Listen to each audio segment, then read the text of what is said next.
সবাইকে শুভেচ্ছা ও ভালোবাসা জানিয়ে আমি আফতাব হালদার আজ শুরু করছি দেশের খবর। লোকসভা ভোটের প্রচারে 400 আসনের ঢাক ঢোল পেটানোর সংখ্যাগরিষ্ঠতা পায়নি বিজেপি।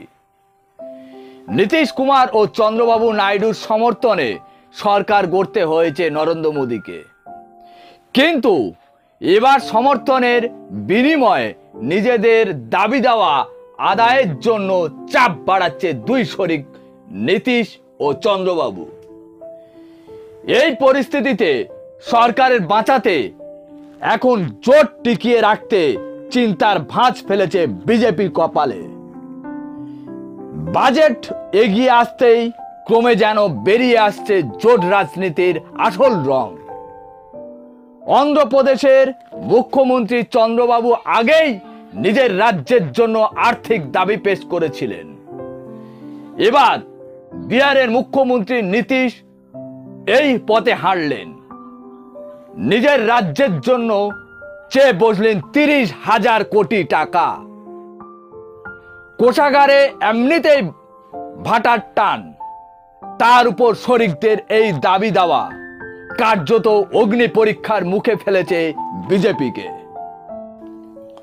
সূত্র মারফত আমরা যে খবর পেয়েছি সেটা হলো, গত মাসের অর্থমন্ত্রী নির্মলা সীতারামনের সঙ্গে বৈঠকে এই আর্থিক সহায়তার দাবি করেন নীতিশ কুমার।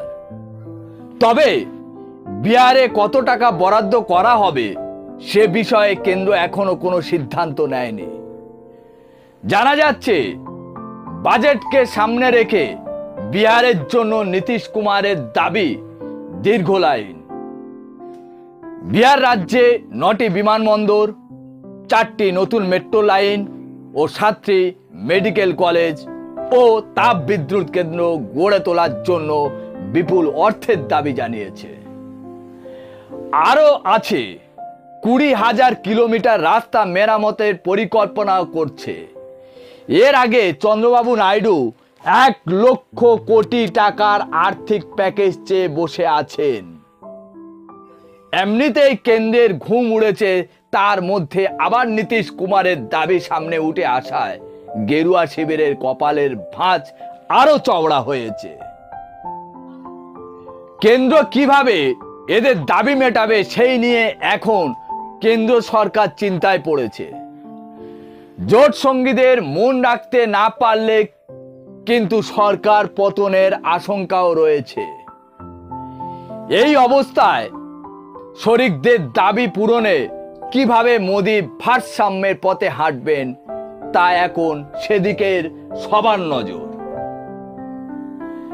আমার প্রশ্ন হচ্ছে, এত মন্ত্রীপদ বা আরো অনেক ধরনের পদে ওই দুই শরিক দাবি রাখতে পারত, কিন্তু হঠাৎ করে টাকার প্যাকেজের দাবি করে বসলেন কেন? এতে দুটো দিক আছে। এক হচ্ছে নিজেদের রাজ্যে সাধারণ জনগণের সামনে উন্নয়নের ফিরিস্তি তুলে ধরা, যাতে জনগণকে বোঝাতে পারবে কেন্দ্রের কাছ থেকে তারা রাজ্যের উন্নয়নের জন্য বিভিন্ন খাতে টাকা আদায় করতে পেরেছে। আর 2 নম্বর হলো, এত টাকার পরিমাণ, তাতে কাটমানিও ভালো হবে।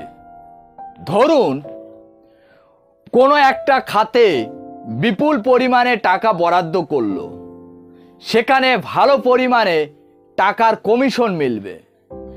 তাহলে কি দাঁড়ালো? এক ঢিলে 2 পাখি মারতে চেয়েছেন ওই দুই শরিক দল।